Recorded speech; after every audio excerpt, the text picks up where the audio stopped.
The dust of the high plains clung to Caleb, Holt's boots like a curse he couldn't shake, every step a reminder of how close he was to losing everything. His cattle thinned by drought, his barn leaning like an old man tired of standing, his pockets lighter than the promises he once made to his late wife's grave. And on the evening the story truly began, the sky burned red as if the land itself was warning him that his last chance was slipping away when he rode into Widow Mara Kincaid's territory, a place men whispered about in saloons, a ranch so vast and wild it felt owned by the mountains themselves, and a woman who was said to be built like the land, tall, broad-shouldered, unyielding, and alone since her husband was crushed beneath a fallen pine years earlier. Caleb only meant to ask for day work, a fence to mend, a herd to drive, anything to earn coin before the bank came. But fate has a way of kicking doors open instead of letting you knock, because Mara stepped out of her cabin as he dismounted,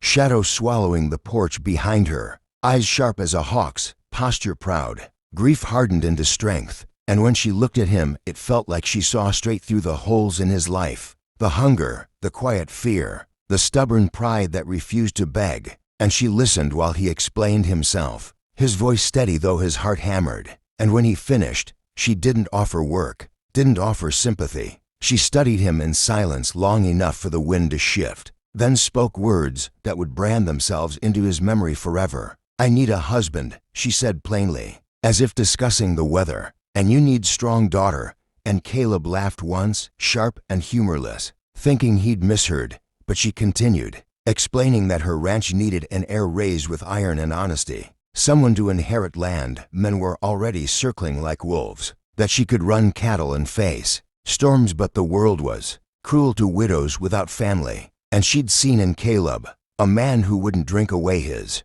grief or fold when pushed, a man who knew loss and still stood. And Caleb's first instinct was to refuse, because marriage should be born of love, not survival. But then he thought of his failing ranch, of the nights he went to sleep hungry so his hired hand could eat, of the promise he'd made to never let his family name vanish into dust, and the thought of raising a child again, of hearing laughter in a home gone silent, cracked something open in him. Yet he warned her he had nothing to give but work-worn hands and a battered heart. And Mara answered that strength was built, not given. And so the deal was struck not with romance, but with honesty. To broken people standing in the firelight agreeing to face the world together. The wedding was small, practical, and watched by mountains older than vows. And the early days were awkward, heavy with unspoken rules and memories of the dead. But work has a way of forging bonds where words fail, and they rose before dawn, shared burdens, defended land from rustlers and storms alike.